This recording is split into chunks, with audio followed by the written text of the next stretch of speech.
수요일 아침 새벽 기도를 함께 해주신 하나님께 감사드리고, 함께 오신 모든 성도님들에게 하나님의 복이 함께 하시기를 축복하면서 우리 기도하고 잠시 말씀을 묵상하겠습니다. 존귀하신 하나님 아버지, 우리의 생사화복을 주장하시고 언제나 하나님의 생명의 역사를 중단하지 아니하시고 그 삶의 중심에서 택한 백성을 사랑하시며 그들을 위해서 생명을 보존하시기를 원하시는 하나님의 은혜를 저희들이 어찌 잊을 수 있겠습니까? 하나님이 그 생명을 위하여, 그 영혼의 소생함을 위하여 여러 가지 제도를 통해서 사랑하시는 그 말씀의 내용을 저희들이 접하겠사오니 하나님이 함께 하시고 주의 손길이 느껴지고 주의 마음과 호흡이 주님 체험되는 복된 시간이 되게 하여 주옵소서. 예수님 이름으로 기도 올리옵나이다. 아멘. 찬송 23장 한번 찬송하겠습니다. 찬송 23장 만 입이 내게 있으면, 만 입이 내게 있으면 그 입 다 가지고 내 구주 주시는 정을 늘 찬송하겠네. 내 은혜로신 하나님 날 도와주시고 그 크신 영광 널리 펴 달게 하소서. 내 주의 귀한 이름이 날 위로하시고 이 귀의 음악 같으니 참 희락되도다. 내 죄의 권세 깨뜨려 그 결막 푸시고 이 추한 마음을 비로소 고정케 하셨네. 아멘.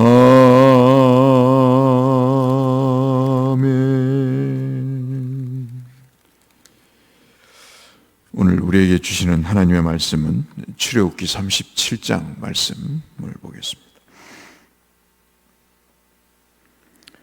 출애굽기 37장 10절에서 16절의 말씀.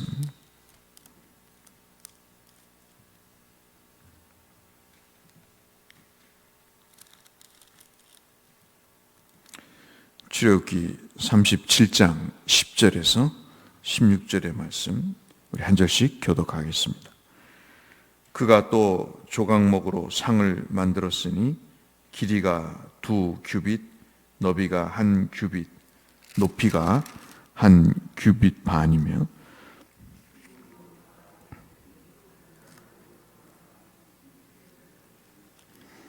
그 주위에 손바닥 너비만한 턱을 만들고 그 턱 주위에 금으로 태를 만들었고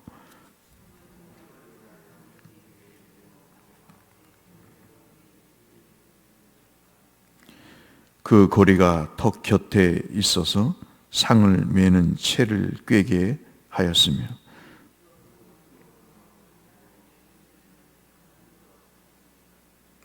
함께 하시겠습니다. 상위의 기구 곧 대접과 숟가락과 잔과 따르는 병을 순금으로 만들었더라. 아멘.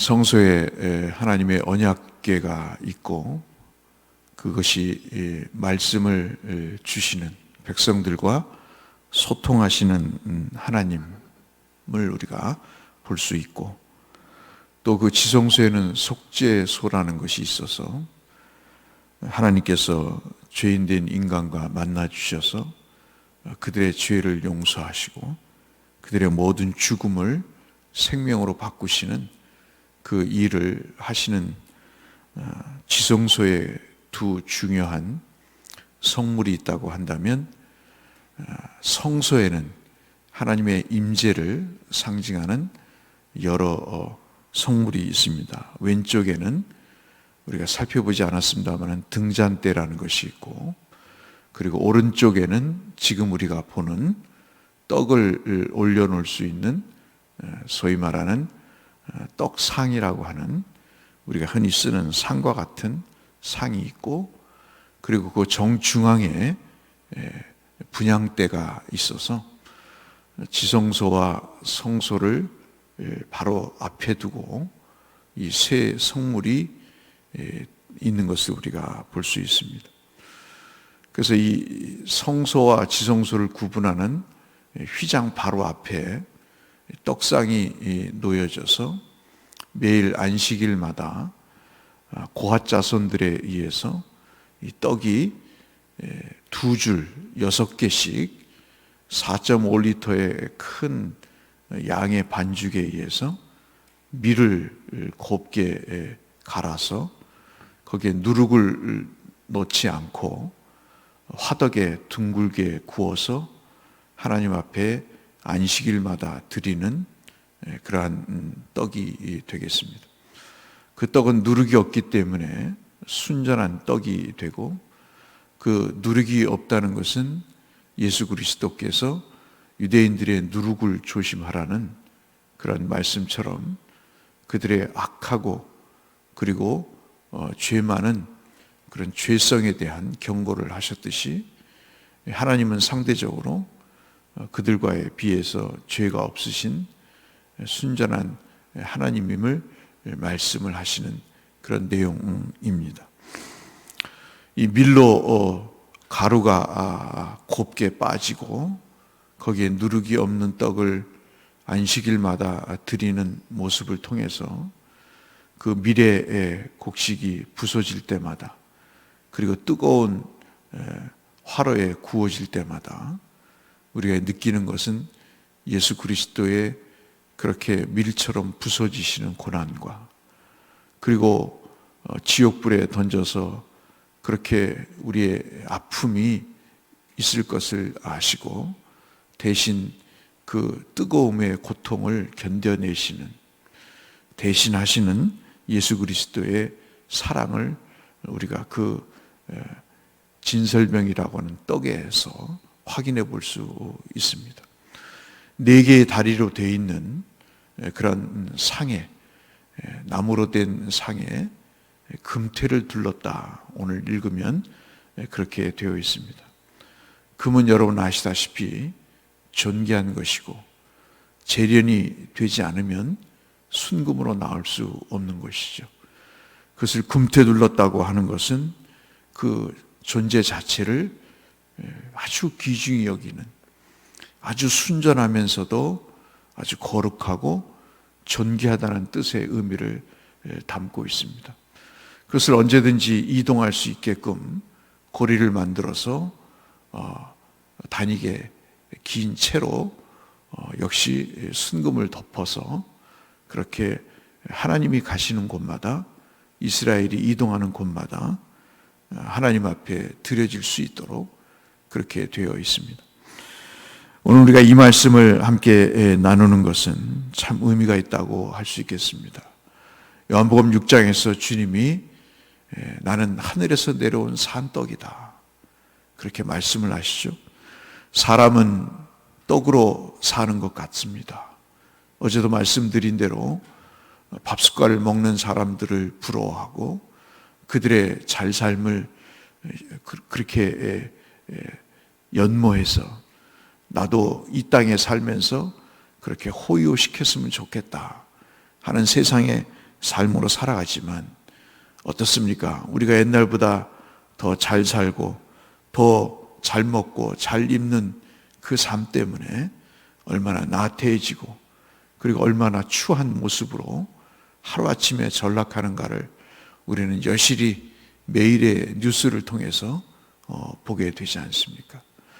그래서 육신의 양식은 그렇게 우리에게 큰 기쁨과 만족을 주지 못하고 오히려 생명을 주는 것이 아니라 우리에게 해가 돼서 질병을 가져오는 것도 육신의 양식이 주는 중요한 그런 해가 아닌가 싶습니다. 그러나 이 하늘에서 내리신 예수 그리스도라고 하는 양식은 우리에게 생명을 주고 우리의 영혼에 만족을 주시는 그 하나님의 양식 되심을 우리에게 보여주시기 위해서 이 떡상이라고 하는 성물을 하나님이 출애굽기 28장에 만들도록 하시고 오늘 우리가 읽은 이 37장에 실질적으로 제작을 하시는 그런 내용을 우리가 지금 묵상하고 있는 것이죠. 왜 성소와 하나님이 대제사장과 만나시는 지성소 그 휘장 바로 앞에 이 떡상을 만드셨을까? 남들은 보면 무슨 공양을 하는 것처럼 제사를 드리는 것처럼 하나님이 밀로 된 누룩 없는 떡을 좋아하셔서 드린다. 세상에 인간에게 떡까지 바치라고 하시는가 하는 사람도 있을지 모르지만 이 떡은 아시다시피 공양으로 드리는 것이 아니고 하나님과 인간이 성소와 지성소라고 하는 그 사이 속에서 아직 거룩하지 못한 백성이 하나님 거룩하신 하나님에게 그 양식을 공급받는 그런 상징적인 의미를 우리에게 주고 계신 것이죠. 앞서 말씀드린 대로 하늘의 생명의 떡이신 예수 그리스도가 십자가에서 죽으심으로 부활하셔서 우리에게 영생을 주신다고 하시는 그 생명을 주시는 예수 그리스도의 그 구원의 역사를 이렇게 떡으로 역사하시고 예표하시고 그리고 그 의미가 담긴 떡상을 금태 둘러서 축복하셔서 그것이 가장 존귀한 일이요 이 세상에서 가장 행복과 기쁨을 주는 일임을 우리에게 말씀해 주고 있는 것입니다.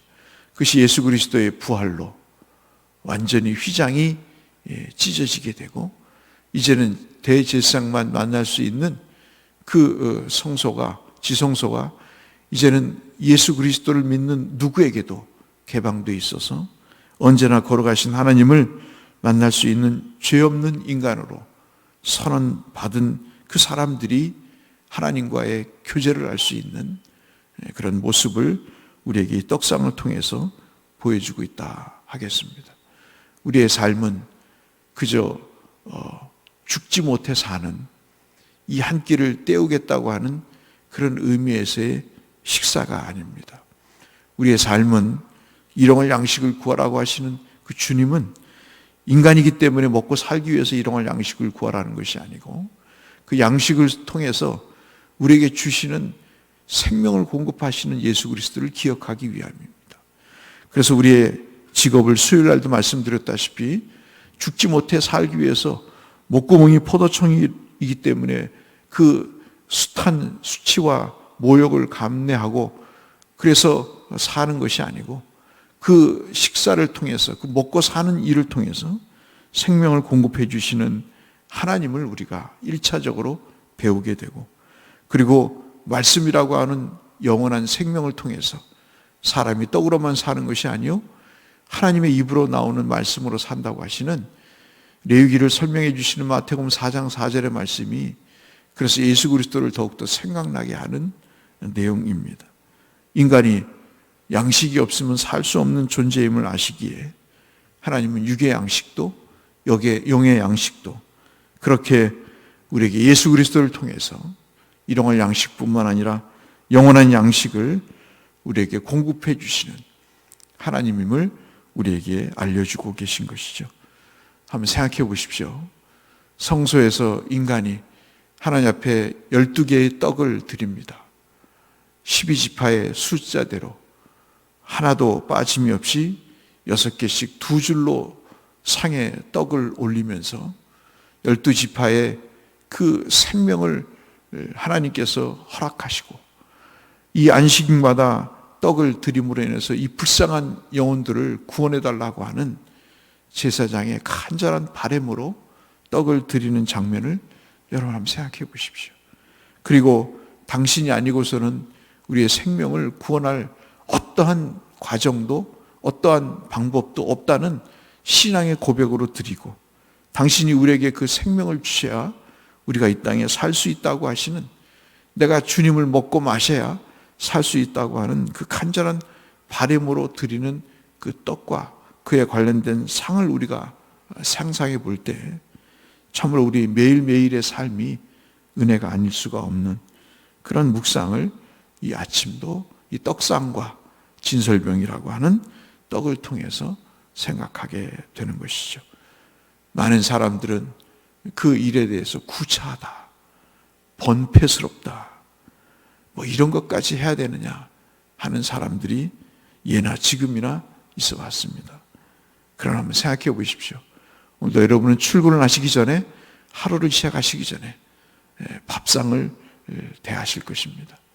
그 상이 만들어지기까지, 그 음식이 만들어지기까지 은혜가 아니고서는 살 수가 없다고 하는, 은혜가 아니고서는 될 일이 아니라고 하는 그 생각 속에 우리는 절로 기도하지 않을 수가 없게 되고, 내가 이것을 참 구차하지만 한술 뜨고 내가 하루를 때우겠다고 하는 불신앙이 아니라 이 음식을 주신 하나님을 기억하면서 나는 이 육신으로 이 양식을 먹지만 내게 생명의 양식을 주신 산떡이신 예수 그리스도를 내게 주신 것을, 이 육신의 양식을 먹을 때마다 다시금 생각하게 되고 나를 살리신 그 하나님을 우리가 찬송하는 계기가 바로 식사의 자리가 아닌가 하는 생각을 갖습니다. 저는 아프리카에 살아봐서 먹는 것이 얼마나 소중하다는 것을 잘 알고 있습니다. 그들은 빵 한 조각으로 일주일을 견뎌냅니다. 그러면서도 그들의 얼굴에는 웃음이 가득하고 천진난만한 순진한 모습으로 하얀 이를 드러내면서 목사님 감사합니다라고 하는 그 말을 연거푸 하는 모습을 보면서 오히려 은혜를 받죠. 그 사람들이 정말 더 하나님에게 가까운 사람들이 아닌가 하는 생각도 해보게 됩니다. 오늘 하루를 시작하시면서 우리와 대면하셔서 식사의 교제를 통해서 하나님의 그 교제를 갈망하시는 주님, 우리가 주일날도 살펴봤듯이 그 어두운 눈을 뜨게 하시는데 반드시 식사의 자리가 있었고, 떡을 떼어주시고 축사하실 때 그들의 눈이 밝아져서 제자들이 사명을 깨닫고 최후의 만찬을 통해서 떡을 떼어주시면서 내 몸과 피라고 말씀하시면서 이것을 먹고 마시는 자는 영원히 줄이지 아니하고 목마르지 아니할 것이라고 하시는 주님의 말씀으로 그들이 사명을 확인한 것처럼 오늘도 우리가 하나님과의 교제를 갈망하고 이 말씀의 떡, 육의 양식을 먹을 때마다 은혜를 생각하고 구원을 생각하며 하나님과의 교제를 갈망하는 우리가 됐음을 해서 이 말씀을 드렸습니다. 떡상을 통해서 다시 한번 우리의 일생을 금태들로 축복하시고 그 생명의 공급자 되시는 예수를 기억하며 이 하루를 감사함으로 은혜로 살아가시는 우리 모든 성도님들 되시기를 이 말씀을 빌어 주의 이름으로 축원합니다. 기도하겠습니다.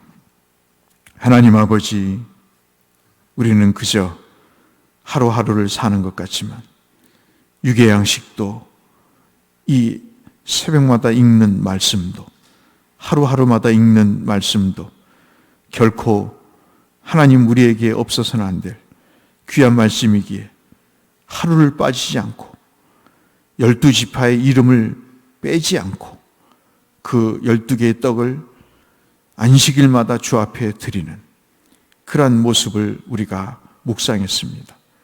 예배를 드리지 않고도 말씀을 읽지 않고도 살아갈 수 있다고 하는 그러한 사람들에 비해서 얼마나 하나님 우리에게 은혜를 베푸시고자 이 귀한 말씀을 날마다 주고 계십니까?